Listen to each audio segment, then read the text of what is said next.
বুকের ভেতর তুই নামে এক ছিল পোষা পাখি,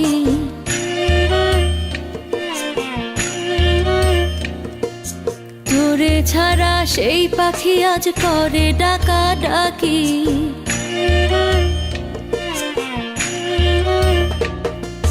বুকের ভেতর তুই নামে এক ছিল পোষা পাখি, তোরে ছাড়া সেই পাখি আজ করে ডাকা ডাকি।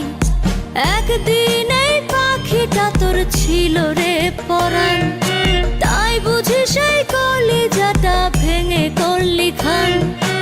একদিন এই পাখিটা তোর ছিল রে পরাণ, তাই বুঝি সেই কলিজাটা ভেঙে করলি খান। কোন মায়ায় রাখলি না রে ভালোবাসার মান, একদিন এই পাখিটা তোর ছিল রে পরাণ।